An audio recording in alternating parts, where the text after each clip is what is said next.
Maka Adam menjawab, qad tahmiltuha, sungguh aku menerima amanah tersebut. Jadi Adam serta-merta langsung menerima amanah.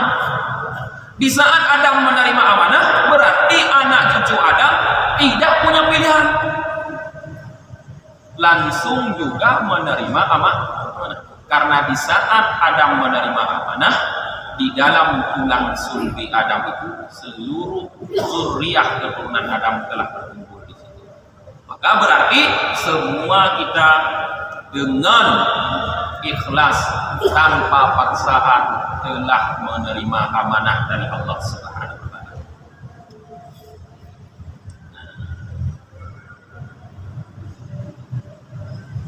Wala yakfi anna arda hadhihi al-amanah ala samawati wal ardi wal jibal ardu takhir la ardal ilzam. Dan tidak sunyi bahwa penawaran amanah ini kepada langit, bumi dan gunung adalah penawaran pilihan, bukan penawaran ilzam, yaitu penetapan.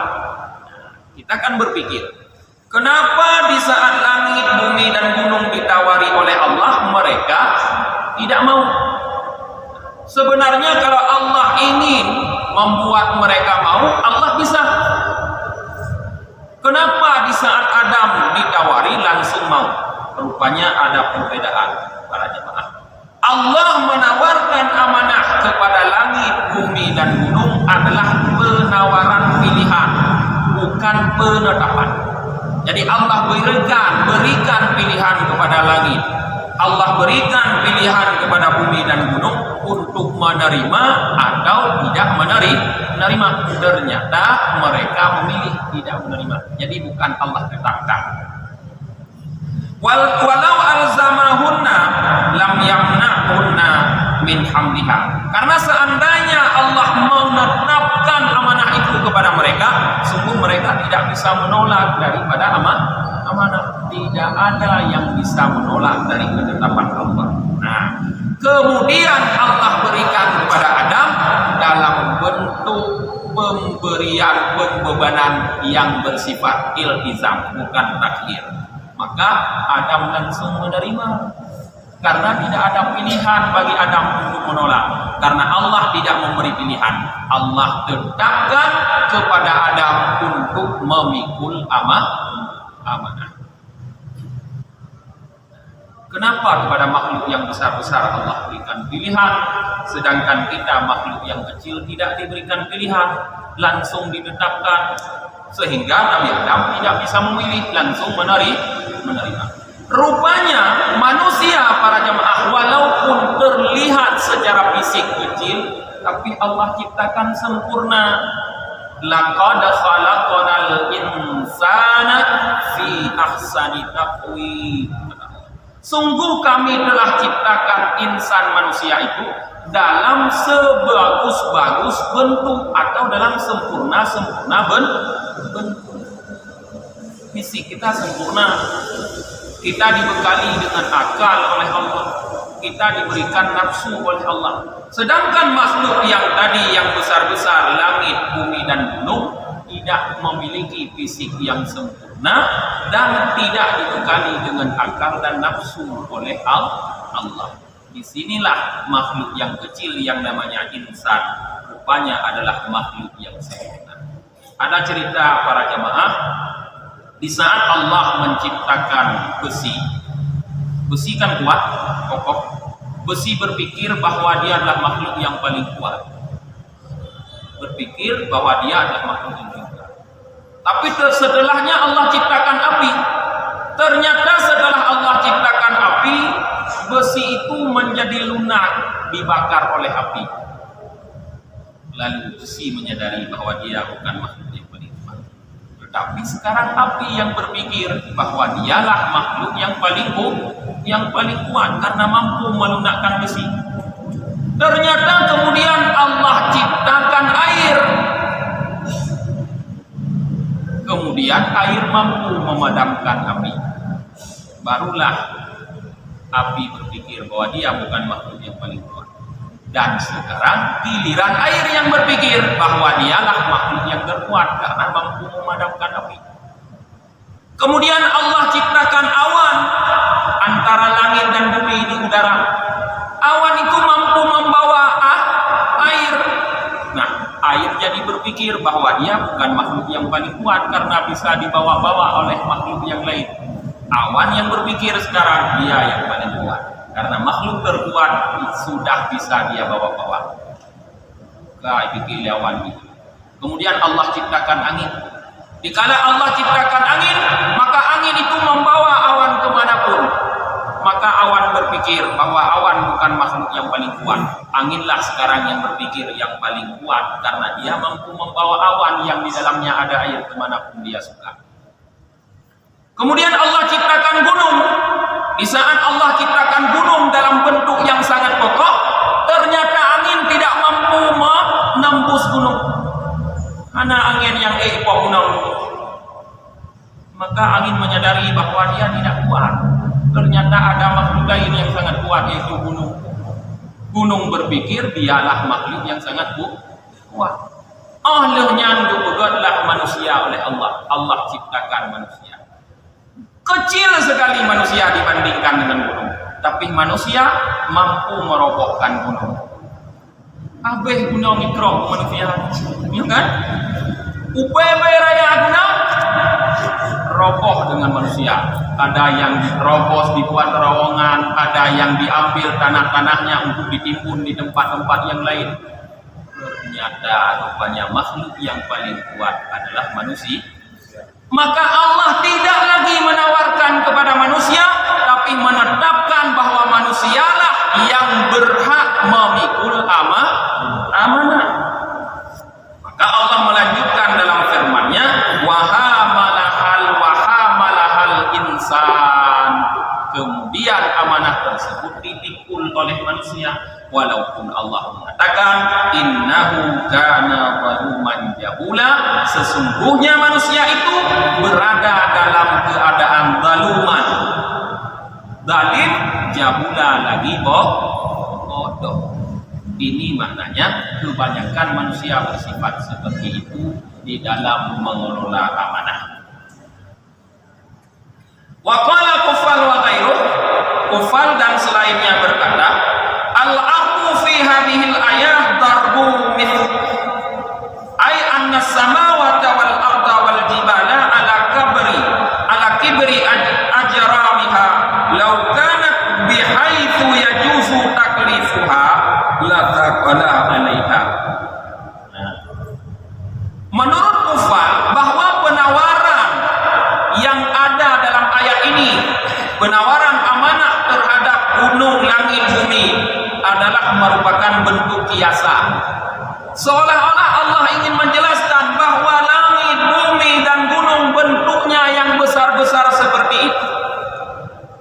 Jikalau diberikan amanah, dibebankan untuk melaksanakan kewajiban-kewajiban seperti yang telah kita uraikan tadi, sungguh akan memberatkan mereka. Itu gaya semayang, Mbak Gunung. Kita semayang. Mungkin gunung jauh lagi kan? Mungkin gaya semayang, Mbak Langit. Gaya puasa di Allah Gunung. Tidak bisa, karena mereka makhluk yang besar, tidak bisa bergerak dengan bebas dan tidak diberikan penyempurnaan oleh Allah. Yang adalah merupakan kiasan bagi kita untuk menunjukkan bahwa makhluk-makhluk besar ini tidak sempurna kejadiannya, tidak seperti kita makhluk yang kecil.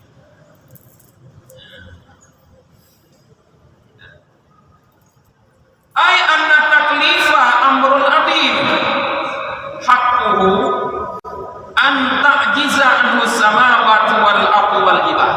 Artinya bahwa sungguh taklif, pembebanan hukum-hukum syariat yang dimaksud dengan amanah kepada mereka ini adalah persoalan yang besar. Maka langit, bumi, dan gunung akan merasa lemah untuk memikul kebebanan tersebut.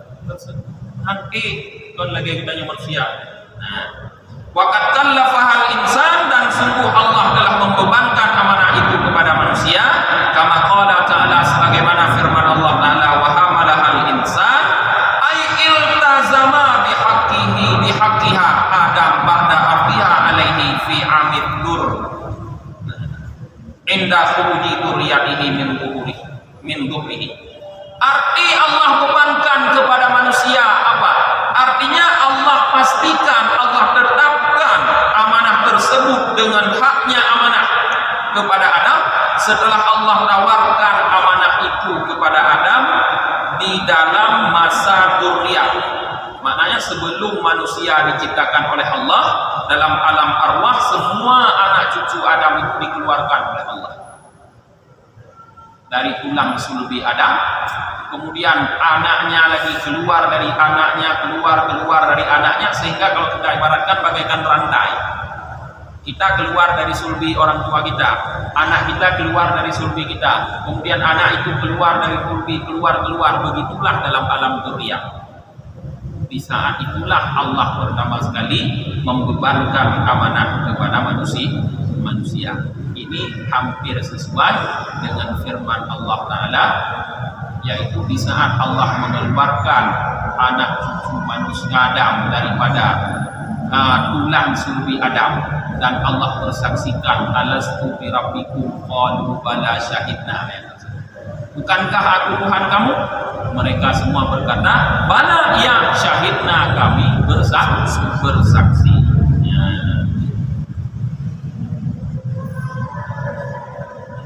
Wa ani bin Abbas qal, daripada Ibnu Abbas berkata, uridatil amanatu ala Adam faqila, di saat amanah diberikan oleh Allah kepada Adam dikatakan, khudha bima fiha, ambil amanah tersebut dengan segala konsekuensi yang ada di dalamnya.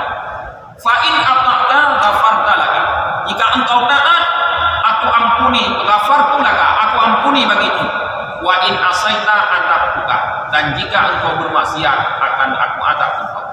Wa qabbalaha bima fiha, dan Adam menerima amanah tersebut dengan segala konsekuensi yang ada di dalam amanah tersebut. Famakana illa ma bainal asri ila laili min dzalikal yaum hatta akala minas syajarati laula an nadarakahu bi rahmatihi fataba alaihi wa hada. Maka setelah Adam menerima amanah, tidak berselang lama, kata Ibnu Abbas, hanya di antara waktu asar dan maghrib. Waktu asar dan maghrib cuma paling 2 jam lebih sedikit, langsung Adam melakukan kesalahan, akala syajarah, makan buah kayu yang dilarang oleh Allah. Kan Allah mengatakan, fala takula hadhihi syajarata, dan jangan kalian berdua makan pohon buah kayu ini. Langsung Adam memakan. Seandainya bukan karena rahmat Allah dan Adam bertaubat dan Allah beri hidayah, sungguh Adam benar-benar seperti Allah katakan, innahu zaluman jahula, benar-benar berada dalam keadaan zalim dan bodoh.